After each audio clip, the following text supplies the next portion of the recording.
Hello friend नमस्कार good morning मु दीपक आपण देखुचंती दीपक टीवी दुनिया। आज हेउची अगस्त मास 7 तारिख शुक्रवार। चलंतु जानि नबा आज दिनर केतोटी गुरुत्वपूर्ण टॉप न्यूज अपडेट।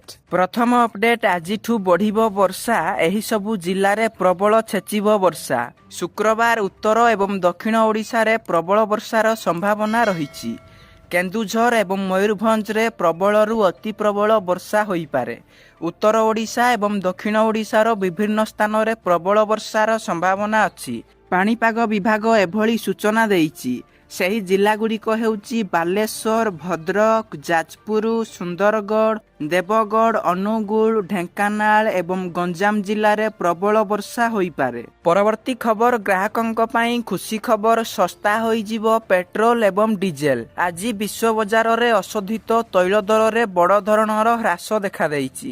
ଆମେରିକା ଏବଂ ଇରାନ ମଧ୍ୟରେ ଚାଲିଥିବା କୂଟନୈତିକ ଆଲୋଚନା ଏବଂ ହରମୁଜ ଜଳପଥ ପୁନର୍ବାର ଖୋଲିବାର ସମ୍ଭାବନା ଯୋଗୁଁ ଆଜି ତୈଳ ଦରରେ ପ୍ରାୟ 5ରୁ 6% ପର୍ଯ୍ୟନ୍ତ ବଡ଼ ହ୍ରାସ ଘଟିଛି।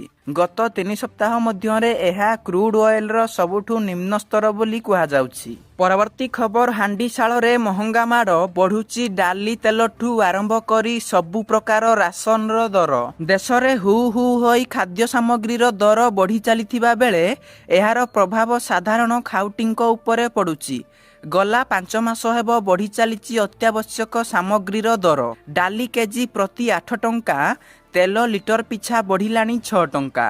ସେହିଭଳି କ୍ଷୀର, ଚିନି, ଅଟା, ଚାଉଳ ଏବଂ ବିଭିନ୍ନ ପ୍ରକାରର ମସଲା ସମେତ ରାସନ ତାଲିକାର ପ୍ରାୟ 99% ଜିନିଷର ଦର କ୍ରମାଗତ ଭାବେ ବୃଦ୍ଧି ପାଇବାରେ ଲାଗିଛି।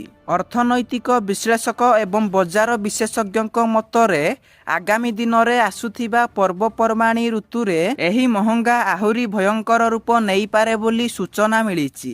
ପରବର୍ତ୍ତୀ ଖବର 2028ରୁ ଗାଡ଼ିରେ ଲାଗୁ ହେବ ନୂଆ ନିୟମ। ସରକାର ନୂଆ ଗାଡ଼ିଗୁଡ଼ିକରେ ଭେହିକିଲ୍ ଟୁ ଭେହିକିଲ୍ କମ୍ୟୁନିକେସନ ସିଷ୍ଟମକୁ ବାଧ୍ୟତାମୂଳକ କରିବାକୁ ପ୍ରସ୍ତାବ ଦେଇଛନ୍ତି।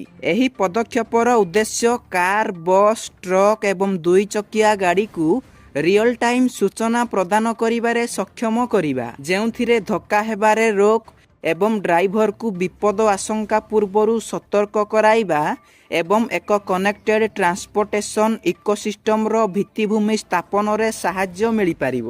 ପରବର୍ତ୍ତୀ ଖବର ଆଉ ଫ୍ରିରେ କରିପାରିବେନି ୟୁପିଆଇ ପେମେଣ୍ଟ। ଏଣିକି ୟୁପିଆଇ ପେମେଣ୍ଟରେ ଲାଗିବ ଏକ୍ସଟ୍ରା ଚାର୍ଜ। ସରକାର ୟୁପିଆଇ ମାଧ୍ୟମରେ ପେମେଣ୍ଟ କରିବାକୁ ନେଇ ଏକ ବଡ଼ ପରିବର୍ତ୍ତନ କରିବାକୁ ପ୍ରସ୍ତୁତ କରୁଛନ୍ତି।